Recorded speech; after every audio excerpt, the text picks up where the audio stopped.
Tout ce qui est commandé aujourd'hui va partir aujourd'hui ou demain. Les gens d'ailleurs souvent sont convaincus qu'on est beaucoup plus nombreux en fait. Donc ils s'imaginent pas qu'on est une toute petite entreprise.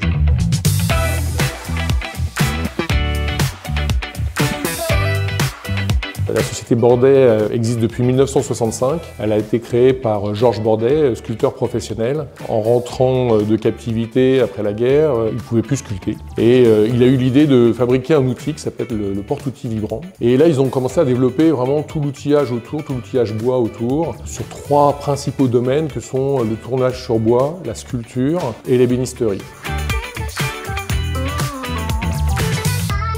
Et puis, d'un point de vue logistique, on était encore très artisanaux. Nous, on avait 0 logiciel logistique. Seuls les magasiniers savaient où étaient rangées les choses.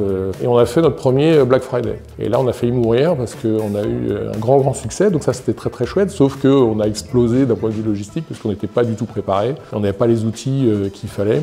Et donc est arrivé Shippingbo. D'abord pour tout ce qui était connexion entre le site internet et la logistique et les transporteurs. Quand l'audit a été fait, justement, on a fait le parti pris que le magasin fait partie de l'entrepôt, en fait. C'est-à-dire que d'un point de vue informatique, en tout cas, le magasin est dans l'entrepôt intelligent. C'est-à-dire qu'en fait, les allées du magasin sont numérotées de la même manière que l'entrepôt. Et là, c'est vraiment très facile. Aujourd'hui, on a quand même 3 OMS, 3 sociétés différentes, avec 3 sites différents, qui sont reliés à un seul WMS. Et voilà, tout le monde s'y retrouve sans difficulté. Pour nous, ça a été un gain de productivité considérable. On a intégré depuis maintenant 1 an et demi une autre société qui s'appelle Egner et qui, elle, vend sur Leroy Merlin. Donc on commence à se frotter à ce nouveau canal de distribution que nous, jusqu'ici, on fréquentait peu. Avant, c'était extrêmement compliqué. Avant, les stocks étaient gérés sur l'ERP, en fait. On n'avait pas une gestion en temps réel, en réalité, du stock. Ce qui fait que ça nous arrivait quand même fréquemment qu'il y ait 2 clients qui achètent le même dernier produit, quoi. Du jour où Shippingbo a été maître du stock, c'était beaucoup plus simple parce qu'effectivement, voilà, dès qu'il y avait une vente, ça répercutait partout et on savait que le dernier produit avait été vendu et devenu indisponible à l'achat sur les sites internet, quoi. Le ou les sites internet.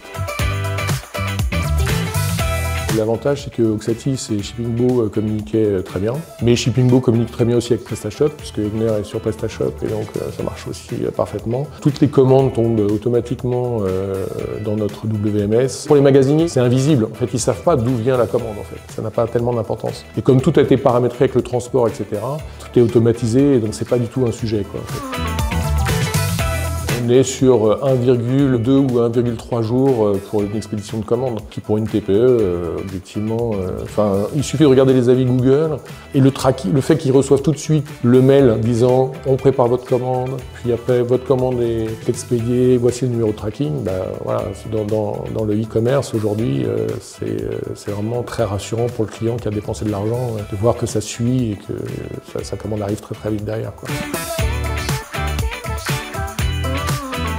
En période calme, on va être sur 30 à 40 commandes par jour. En période plus forte, on va être à plus de 100 commandes par jour. Et un Black Friday, c'est 4 à 500 commandes dans la journée. Donc, voilà. Donc ça montre qu'on peut passer de 40 commandes à 500 commandes avec le même outil, quoi. Tout le monde parle enfin efficacité, simplicité, satisfaction. Shippingbo, un langage unique, des opportunités partout.